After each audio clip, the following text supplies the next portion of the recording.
Hello Gemini, thank you for joining me for your Sun or Ascendant forecast for week commencing the 6th of August. Now of course there are a lot of retrogrades going on at the moment, and one of those involves your guide planet of Mercury in the part of your scope to do with your everyday thinking, interactions, your conversations with people, with text messages, emails, with neighbours, siblings, and your interaction generally. The sort of buzzy, bubbly energy that most of us really enjoy, but actually in these days of so much stimulation through social media can sometimes be a bit wearing. So the retrograde that's going on in the sign of Leo could be for you a little bit of a thought, a strand of thinking. There could be some frustrations. Not everyone may be answering or keeping in touch in the way that you do. And with Uranus, the planet of the unexpected, in a very psychological part of your scope, slamming on the brakes on Monday, but still continuing a very tricky right angle to Mars all through this week, there is this sense that things can get pushed into the open in a way that you're not expecting, or where people may confront you with parts of your nature that you're less aware of yourself, or perhaps you're going to be much more outspoken about issues that are considered to be very sensitive, raw, or even things that have been right off the agenda, really almost forbidden subjects. These could come into the open this week. But, ironically, Uranus continues to forge a great link with Saturn. So if you are working on something that's a bit unusual behind the scenes, that has innovation threaded to it, and you're working and trying to reinvigorate your situation financially, that actually can be a very positive aspect despite the retrogrades. Now it's not just the Sun and also Mercury that are in Leo, it's the North Node, which is about the point of destiny. Now that's going to move into the part of your situation later this year that's to do with resources, but it is really asking you at this stage to think about how you communicate, what your core ideas are. And part of the thing with Mercury retrograde, I always think, it's an opportunity to mend, as well as things, proving frustrating when it comes to sending items in the post that go awry, or perhaps trying to travel anywhere, because obviously there can be glitches in the transport system. I noticed that there was a go-slow with the air traffic controllers in Europe in the first days of Mercury retrograde, and I just thought, blimey, that's just so classic Mercury retrograde. So there could be some stuff like that going on, but it could also be a chance for you to rethink some of your core ideas, some of your relationships, and to have some kind of fluidity and growth from them. And the partial solar eclipse, which occurs on Saturday, is a chance to relaunch your outlook in quite a significant way over the next 6 months, but particularly in the following weeks. Now Mars does invert back into Capricorn at the end of this week, but it does continue to forge that right angle to Uranus. There could be a slight subtle change in terms of that aspect. I don't really feel so, but I think Mars is going to be in this location for the next month. So certainly, if you are wanting to do better around business, enterprise, or anything to do with jointly working with others closely, Mars is going to give you more grunt and determination during the next 4 weeks from the end of this one. But for now, it's been a real pleasure being with you. Thank you so much for joining me. I'm actually going to stop myself there, and I do apologise because I'm not so well at the moment. I've forgotten to tell you about Venus moving into the most glorious part of your scope, so I so apologise. Venus moves on Monday into the sign of Libra, which is one of the two that it rules. And for you, this does set up the opportunities for a bit more of a playful time in the next 28 days. So despite the retrograde around Mercury, and some engagements could be off and on, people can be unreliable, you're probably going to find out who some fair weather friends are at this time, to be honest. Trust issues can also come up with that right angle between Mars and Uranus. But the people that really matter, that you really enjoy being with, that are just so gorgeous, then they can be great fun to be with. And you can feel more glamorous within yourself with this particular transit. So go and really sparkle and wow people with your charisma. Thank you so much. I'm sorry for that mistake, and also for delivering this late. Thank you for bearing with me. I'd love it if you would like or comment on this video, or if you've yet to do so, please do subscribe to my channel. Thank you. Hello Gemini, thank you for joining me for your August monthly forecast for the Sun or the Ascendant. The big talk this month, of course, is about all these retrogrades. And of course, one of them features your guide planet of Mercury. That goes on until the 18th of August. But it is going through the bubbly, extrovert and warming sign of Leo, which for you gives you almost a heightened Gemini vibration, because it is about quick thinking. It is about using your mental resources really well. It could be that because of the retrograde, you're going to rethink something in terms of your relationships with people in your community, your neighbours, or perhaps to do with technology. If you're interested in self-publishing, that could be something that you're thinking very carefully about. But of course also it could be true that because of the retrograde there could be some snags. Entirely possible that a previously well-loved and reliable domestic appliance could go on the blink. Or perhaps you decide that something that used to be of great use to you has lost its appeal because your thinking is fluid. And talking about fluid thoughts, there may be a case that some things may come and go in your outlook right through, quite frankly, through to the 2nd of September.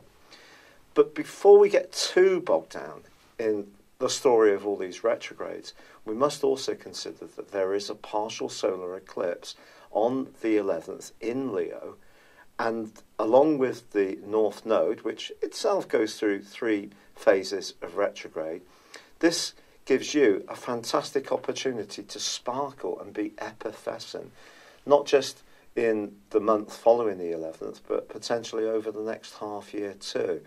So your ability to communicate is definitely going to be at the heart of this month. Can there be some misunderstandings? Well, sure. We all know that Mercury retrograde can cause some glitches. But I love to think of Mercury retrograde as also opportunities. Now, the retrograde that I really think is going to be causing some mischief this month concerns Mars.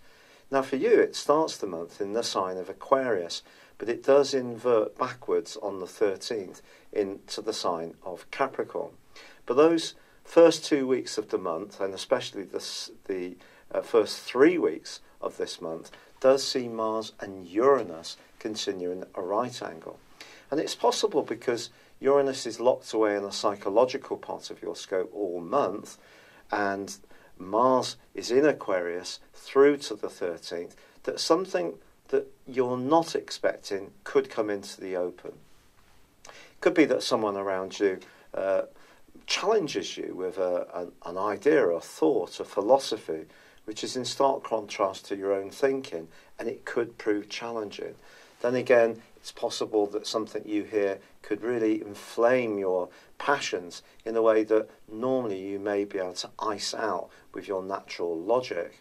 Now, because Mars does move into Capricorn on the 13th, it doesn't mean to say the right angle with Uranus comes to a close. That continues for another week. In general, for you, I still feel that there's going to be this sense of some kind of revelations coming to the fore, but it's going to be about perspective. If you do love to travel, then it may be that you could get sudden urges to break out of very restrictive lifestyles or the demands of others, and really feel quite militant if it gives you the opportunity to do something completely different off the cuff. But that may mean some stop-start, some rather quick and reactive behaviour at times. Now, of course, the outer planets, certainly once Uranus goes into retrograde, are also going to be tracking backwards. But that happens every year for 5.5 months. It's not going to be quite as important as Mars and also Mercury.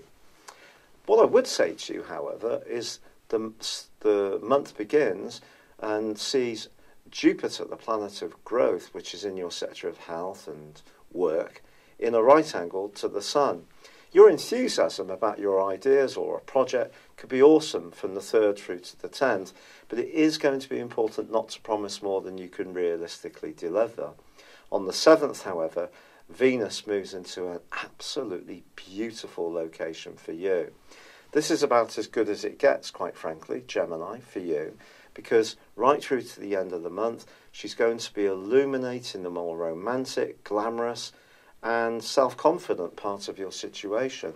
And along with the Sun being in the sign of Leo, and also that partial solar eclipse, this can see you animate whatever qualities you've got, be it in terms of your personality, your talents, or even just your desirability. So that's a lovely change for you. Now, it is true to say that there is going to be a more subtle set of energies coming in from the 23rd, when the Sun moves into the sign of Virgo. The fascinating thing about you and Virgo's Mercury is you're both governed by Mercury. And of course, Mercury itself is going to be going forwards from the 18th, but it won't come out of shadow until the 2nd of September. So if your thinking has been fluid, remember it won't necessarily be immediately resolved on the 18th. But I think the Sun moving into Virgo gives you an opportunity to think about the foundations in your world, where you live, how you live there, your environment, your immediate environment, how you can control that. If you have a particular love of bright and breezy exchanges, but also like some time to yourself occasionally, that's going to be emphasised in the last 10 days of this month. Now, on the 26th, we do have a very important full moon in the sign of Pisces, which for you is how you link with the wider world. It's your more ambitious and goal-orientated actions. And the interesting thing is that both Uranus and Saturn are going to be forging a beautiful link all through this month, which suggests some of the things that come up in your approach to life, particularly in terms of hunches, could pay off spectacularly well on the back of that particular transit. But once the full moon gets involved, I think that too can bring greater lustre to bear and perhaps help you to promote your personality and your vision in a more public forum or way. Now, with Mars going forwards on the 27th, remember it's back in the sign of Capricorn. It is going to go back into Aquarius, and essentially it's going to be there through till November. Essentially, this is a very short visit back to Capricorn, but it could just make you much more conscious of desire in all its many forms, whether it's material objects, possessions, or even someone you are strongly drawn towards. But I think in general, this month does have a lot of opportunities. But I think in some ways, it is going to be calling out to you, especially through that right angle between Mars and Uranus, to tune into sides of you that perhaps you're not quite so aware of, or people may make you more aware of them, or it's possible that you could find yourself making some more impulsive and unpredictable moves. But that's certainly going to add some excitement to the mix. But I do think generally that your idea sector is lit up. So don't see Mercury retrograde as itself as being a terribly bad thing. It's just an opportunity to rethink some of your ideas and even potentially your belief systems. And when it comes to spirituality, with Jupiter and Neptune still forging an awesome link all month, if you are interested in raising consciousness either within yourself or others, this continues to be an important month to do so. It's been a real pleasure being with you. I'm really sorry this video has been delayed because of my health issues with rheumatoid arthritis. I'm very grateful for your patience. It would be great if you could like or comment this video, or if you've yet to do so, please do subscribe. But for now, thank you and goodbye. Hello, thank you so much for watching my video. I'd love you to join me at my Horoscope Ace app. You can find this at www.horoscope-ace.com. You can use it through Android, iOS, Apple, or Facebook. Check out your ascendant or your moon sign, or download your free birth chart. There's all your favourite videos, plus there are daily, weekly, monthly and yearly horoscopes for general, love, Chinese and Indian astrology. If your passion is tarot, there's my brilliant 3-card money or love tarot readings too. And it's all there at www.horoscope-ace.com. Thank you.